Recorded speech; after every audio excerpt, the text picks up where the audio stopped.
Let's continue on then at the bottom of page 185 here. Training in how to be rid of the negative emotions. So we've been talking about a variety of negative emotions that we might experience and how that can interfere with our skill and ability to interact with other people and even sometimes with ourselves. So verse 35, when emotions become habitual, they are hard to get rid of with antidotes. We're talking about using antidotes to get rid of them, but when we make it a habit, then that becomes more difficult. Therefore, the mindfulness and vigilance seize the weapon of the antidote. And crush attachment and other negative emotions the moment they arise is the practice of a bodhisattva. So just as soon as those things happen, that's why it's so important to just identify them when they first arise. Whatever practice you are doing has to work as an effective antidote. So a little bit contrary there. We're still looking for antidotes in how to do this. Any emotion begins tiny, then grows stronger and stronger. If you can recognize the moment it first arises, it will be easier, he says easy, but I would say easier, to let it subside again, like a small wisp of a cloud in a clear and empty sky. That's a nice little metaphor. If, on the other hand, you remain unaware, they expand and they multiply, you'll find it increasingly hard to hold back. So as it becomes more and more habitual, as that connection in our brain gets stronger and stronger, the neural pathway, then it just becomes more and more difficult to let go of those things. And so it's very important to catch them as early as we can, because it's if we imagine that the neural pathway is like a little train track. I remember when I was a kid, I had this little train, right? Go around and around and around.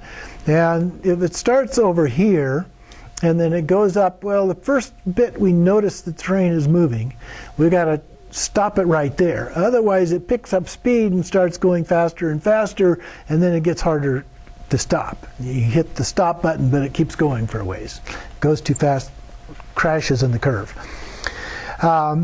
So we need to pay attention to that as best that we can. Then the last paragraph, if you lose your vigilance even for a moment, you have to revive it at once. The very instant emotion arises. So again, repeating the same kind of thing. We have to be aware, mindful, and catch those things just as quickly as we can. In the middle of the next page, 187, when Yeshe Tsogyal asked Guru Rinpoche, who is the worst enemy? He said, obscuring emotions.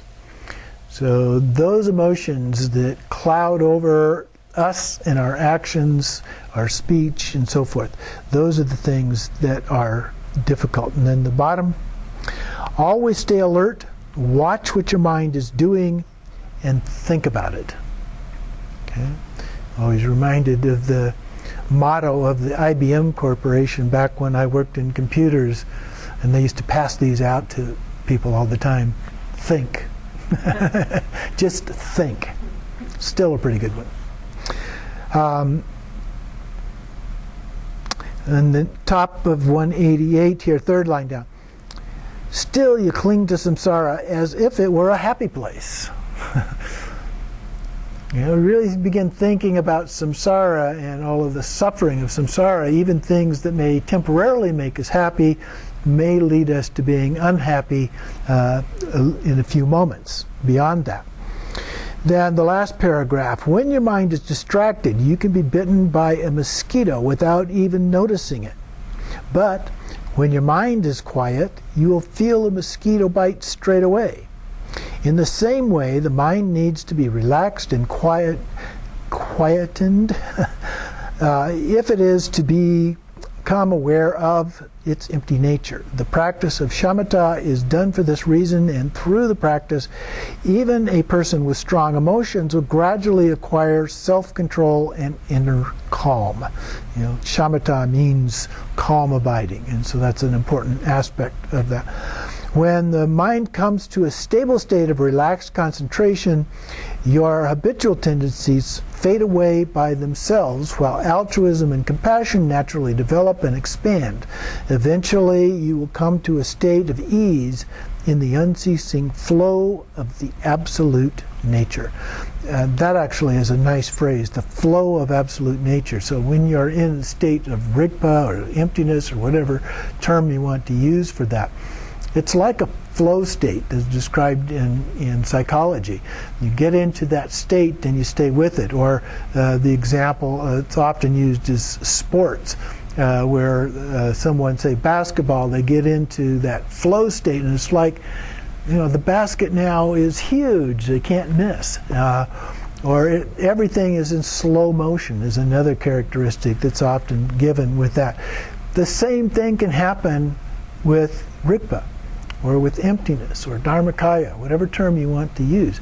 You get into that point where it's just there, and it's the way things are, and all conceptual thoughts, even though they don't completely go away, they're still there, they come and they go, but you just notice them coming and going, and they don't upset you at all.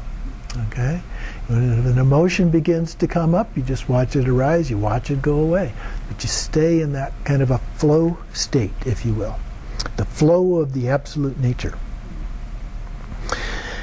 Then in the middle of the page, a few lines from that middle paragraph, from the bottom of that middle paragraph, it says, the root. The root of all this is ignorance, the false belief in an I, that I-me mind problem. If your mistaken belief is a self, a real self, and that if your mistaken belief in a self disappeared, so too with the whole idea of other. And it's one of those dualisms. So if self disappear, other disappear at the same time. You would realize the essential sameness of self and other, that interdependence between the two. The separation into yourself and others is how the entire play of attachment and aversion begins. And skipping a few lines here, when ignorance disappears, so too does the distinction between self and other. So we talk about being attached or averse, and then the ignorance, those three being three poisons. And so this idea of self and other is key to that, because when that arises, that's when we make judgments about liking, disliking things. And so then that's a part of that innate ignorance that we have, is judging things in that way. So then you stop treating people as adversaries and perceive friends and relatives as dreamlike magical illusions. Now, some people have trouble relating to the idea of everything being an illusion, or being like magic or something like that. So if you're not able to relate to that as a metaphor, then focus on kind of universal sense of interdependence. I think a lot of times people can relate to that a little bit better. Everything is interdependent in some way or other. Physicists tell us everything is interconnected, interrelated, and interdependent. Everything in the entire universe is in that context. So maybe we can relate to it in that way. And of course, interdependence is one of the key principles of the Buddha. Be aware of whatever negative tendency may be contained in your thoughts as they arise, and apply the appropriate antidote. For instance, on the next page, the idea of enemy, the word enemy, arises. Do not let any hatred develop.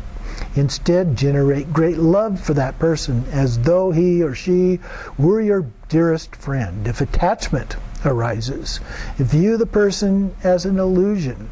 Whatever comes together is bound to separate. When you let attachment subside, there will be no habitual tendencies or karmic seeds to accumulate for future lives. So then moving on to the next one. Training in accomplishing others' good with mindfulness and vigilance. So verse 36, we're getting close to the end here. In short, whatever I am, whatever I do, To be continually mindful and alert, asking, what is the state of my mind? And accomplishing the good of others is the practice of a bodhisattva. So that's a very concise summary there. Looking at everything that we're doing and thinking about it with mindfulness and being alert, another of my favorite words. So there's a sharp focus on these things as a part of that. What is the state of my mind? Okay, so you're thinking about what's going on in your mind continuously. Now, that's not at the same level with Rigpa. Rigpa is a different level of practice than that. But it's still a very helpful thing. If, for example, you slip out of Rigpa, if you slipped into this, that would be very helpful. So it's definitely a good kind of a practice, a part of our practice. And so asking, what is the state of my mind? And accomplishing the good of others, that altruistic intention of the Bodhisattva ideal, is the practice of a bodhisattva. So every day, check, how often are you managing to control your mind? And that's the key word, control of our mind. Okay, so it's not just observing the mind, but then learning to control it as well. And how many times are you falling under the power of negative emotions? You know, those negative emotions pop up. How often does that happen, even if you're able to control it? Because that's how we control it, is by controlling our mind. It's all in our mind. So if we can control our mind, we're controlling the negative emotions. So then those increase our confidence in the teachings. Top of 191, second line, right now is the time to practice. So part of the idea of this verse is that we embody this. We're constantly doing this, and it's all practice. Everything that we think, say, and do is actually part of our practice. So it goes on, what do we mean then by Dharma? The Tibetan word for Dharma, cha, means both. To repair all defects and to bring them into all in positive qualities. Okay? So repair all defects and bring them all positive qualities. So the Sanskrit word for Dharma means to hold on to something. So we hold on to the idea of these positive qualities and repair any defects so that they are all positive qualities that we're holding on to. We don't want to hold on to the negative qualities. Once you have made the connection with the Dharma, it will unfailingly take you from the depths of samsara to enlightenment. So we hold on to the lessons that we've learned in the Dharma, if you will, as a part of that. Or maybe they'll hold on to you. It can go either way. So the next paragraph, in conclusion, third line, whatever actions and whatever Dharma practice you do with body, speech, and mind, do them with the intention of benefiting the infinity of sentient beings. Your intentions are purely altruistic, without any self-clinging, and perfection will naturally arise. The way this pure altruistic intention is bodhicitta. So dedicate, the last paragraph, dedicate yourself completely to serving others. No clinging, no desire, no hatred. So all of those things. So I'm continuing on 192. These are all kind of just scattered around here, but do not leave the slightest inner feeling of poverty or need. Fulfill others' needs unconditionally. You need a pure mind and impartial love for all beings. In the middle of the second paragraph, if self-clinging is still your mind's most firmly rooted theme, your activity will never be that of a bodhisattva. Okay? If self-clinging is still your mind's most firmly rooted theme, your activity will never be that of a bodhisattva. And then at the last line of the page, what matters most is the strength of your compassion. And then finally, verse 37, dedicating the merit. Dedicating to enlightenment through wisdom purified of the three concepts, subject, object, action, all merit achieved by such endeavor to remove the suffering of numberless beings is the practice of a bodhisattva. To remove the suffering of numberless beings is the practice of a bodhisattva. So we have to get to the point where we can help other beings achieve that as well. We can do it by being a role model, is one. They may not even know that we're a Buddhist, just that we're doing a kind act, an act of kindness of some kind. Or it can be by being a Dharma teacher, a Lama, doing something in a more formal way of that. Anything that we can do can be helpful to others. And on page 194, below the quote at the top, right dedication is to dedicate your meritorious actions of body, speech, and mind to the enlightenment of all beings. So whatever merit we've accumulated through these actions, we're giving it away. Okay? And we're giving it away intentionally to all beings so that they can become enlightened. Now, in reality, there's not a physical way that we can do that. It's through the way people perceive us that they receive that benefit. But we can do it through a dedication prayer, like we do dedication prayers at the end of all of our practices as a part of that. And that then is a way of, at least subconsciously, sending out that merit to benefit others. The bottom of the page, last paragraph on 194. To dedicate merit in the best possible way, free of the three concepts of subject, object, and action, is possible only for someone who has fully realized emptiness. So we have to have the wisdom aspect, not just compassion. We ordinary beings dedicate the merit by following in the footsteps of those who have realization. And then starting the fourth line there, when you dedicate merit, do it with the idea of emulating these great bodhisattvas and use the perfect verses spoken by the Buddha or his followers, such as. And he gives us several examples here of how it can be done. And of course, we have a number of them in our practice manuals as well. And so those are other ones that can be used.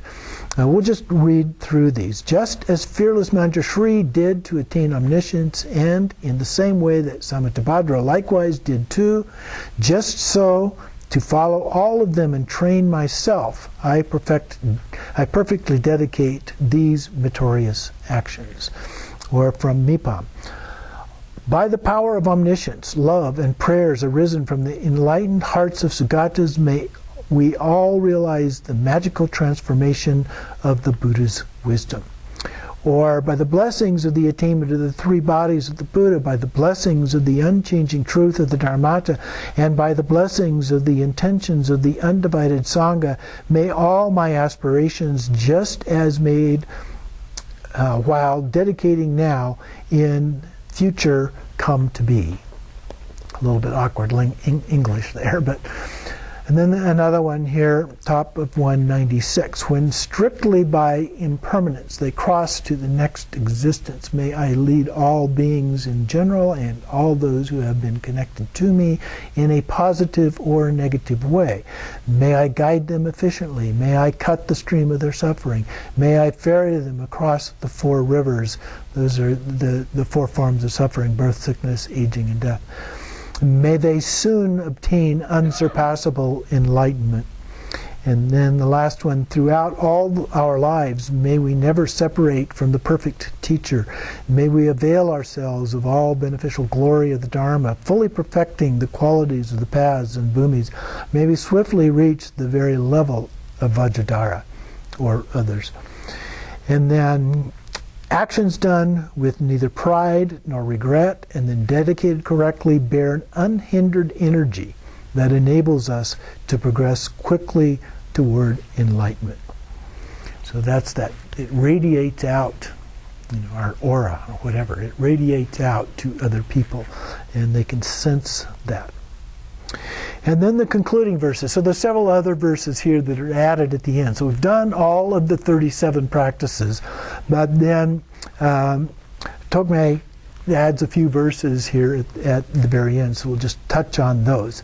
First one, How and for whom this text was composed.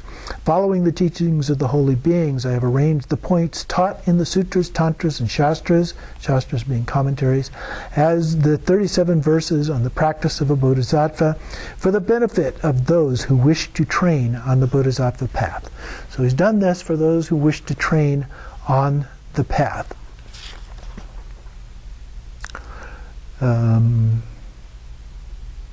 At the top of 197, and he talks about an authentic shastra and talks about 3 qualifications. A fully realized, somebody who has fully realized the absolute nature, and if not, has at least been blessed by a vision of his yidam deity, seeing the yidam, or at least learned all 5 branches of learning. Those are the 5 sciences in the Buddhist tradition.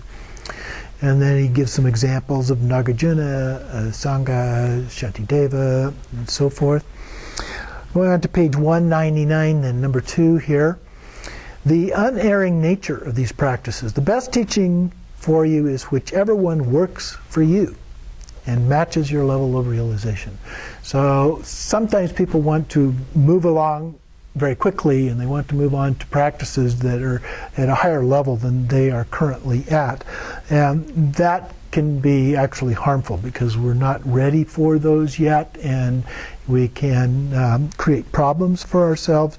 So we need to march along, and some people can move along faster than others. Some people need a little bit more time to deal with various issues as they go through that. But there are some important characteristics within these different practices, things like compassion. You go to Dzogchen, it talks about compassion a little bit, but not very much. And when it does talk about it, it usually is talking about it in a different way. And so it's very important that we understand this basic approach to compassion as taught in the Bodhisattva practices.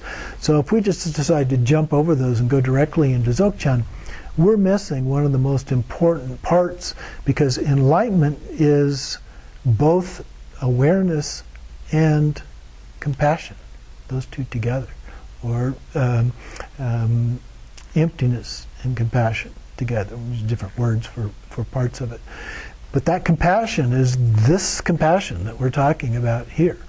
And if we didn't get it somewhere along the line, then it may naturally generate the compassion that we have for people because they are not enlightened and we would like them to be enlightened. But generally speaking, we need to go through these practices and these teachings and understand these as well. And then in the middle of the page, I guess it's the second paragraph, about the middle of that here, by starting with practices you can truly assimilate, developing more and more love and compassion, letting go of ordinary worldly concerns, gaining stability, and you will be able to master the higher teachings too. Never think that training the mind, and oftentimes we talk about Buddhism in general as training the mind, is just a low-level practice. Start by having a good heart and reinforce it with compassion. Develop relative bodhicitta. So that's what we're talking about here for the most part. That will lead you then to absolute bodhicitta, ultimate primordial awareness. And then going on to the next page, he has a quote here from Tokme. Since understanding is poor and I have little education, this is no composition to delight the learned, but as it is based on the sutras and teachings of holy beings, I think it is genuinely the practice of bodhisattvas. So he thinks that it is something that is actually suitable for everyone as a part of that, and that it is a genuine teaching based on his own knowledge and experience. And then the third one, a humble prayer for forgiveness. Going to the top of page 201 is the actual prayer. However, it is hard for someone unintelligent like me to fathom the great waves of bodhisattva activities. So he's saying, these are really beyond me. So I beg the forgiveness of the holy ones for my contradictions, irrelevances, and other mistakes that I have made. And then there's the actual dedication at the bottom of the page, dedicating the merit Through the merit arising from this and through the power of the sublime bodhicitta, relative and absolute, may all beings become like the Lord Avalokiteshvara, who is beyond extremes of samsara and nirvana. Avalokiteshvara is the Buddha of compassion, male Buddha of compassion. Tara would be the female Buddha of compassion. So he's wanting all beings to become like Avalokiteshvara, have that degree of compassion. Then on 202, the colophon, for his own benefit and that of others, Tokme, a teacher of the scripture and logic, composed this text at Rinchen Pub in Nulchu. So Tokme, of course, is the author of the text here.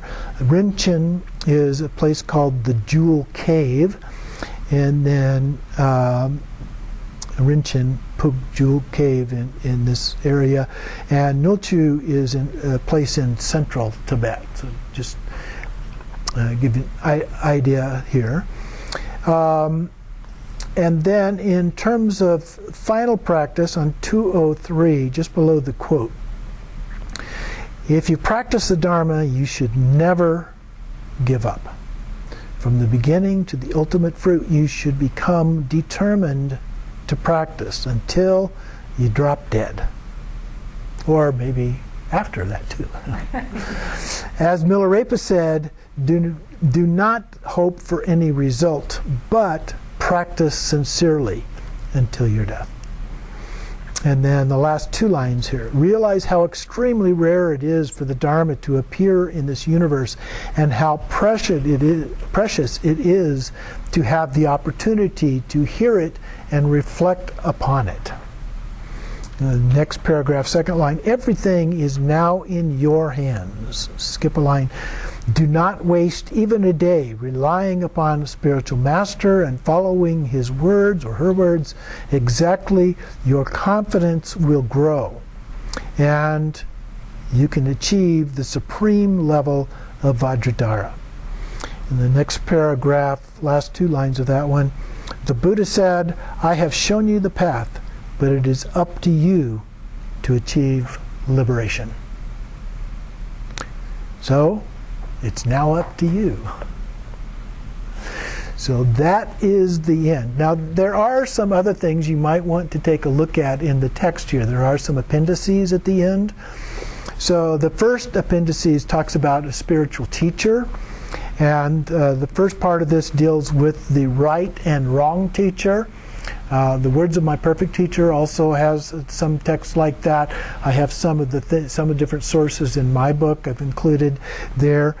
So he starts off talking a little bit about the wrong teacher, then he talks about the right teacher, and then how to follow a qualified teacher, how to behave in his or her presence, and then a practice of Guru Yoga, and goes through a little bit of that. Appendix 2 is about desire, the dangers of meat, alcohol, and sex. And so here, but he's talking more generally about desire, and he compares sense pleasures to being like salt water. The more that you take them in, the more thirsty you become. The more you want, the more you need. And so we have to be careful with desires. Now, the Buddha talked about strong desires, not just desire in and of itself, because the desire to achieve enlightenment is a good thing. And so there are desires that are good. There are other desires that are not so good. So we have to be careful about those. Then Appendix 3 talks about transcendent concentration, sustained calm and profound insight. So shamatha and vipassana here. So he starts off with some preliminary conditions and how to meditate. Then 3 types of meditation, focusing on objects, antidotes, and 9 ways of settling the mind, which are the 9 levels that are associated with shamatha practice. And then he goes into the profound insight or vipassana aspect of that, and then talks about concentration and 3 kinds of concentration: that of ordinary beings, clearly discerning concentration, and excellent concentration of the Tathagatas. So again, 3 kind of levels, if you will, that could be part of the practice. So these become helpful to us as we can see how this is at different levels, and whatever level we happen to be at, we can get a hint at what it comes next and what we still need to do. And then Appendix 4 is about transcendent wisdom. And so here he talks about 3 levels of wisdom: conventional worldly wisdom, the kind that we usually talk about when we're talking about wisdom, using the word wisdom in our culture, and then absolute wisdom beyond the worldly, and then the wisdom of actual realization. And so then another commentary on page 225, he refers to it as wisdom regarding relative truth, wisdom about absolute truth, and wisdom about how to accomplish being's benefit. And appendix number 5 is a mind training prayer. This is from Jumgo Khantrul, and so there's this prayer that goes on for several pages there about the idea of mind training and how we go about doing mind training and so forth, so that may be helpful too. So we're not going to go through the details of these appendices, but I highly recommend that you at least take some time to read them through as a part of your practice. So that concludes our brief review of the 37 practices of Bodhisattvas and the commentary by Dogo Khyentse Rinpoche, always very insightful and helpful for our practice.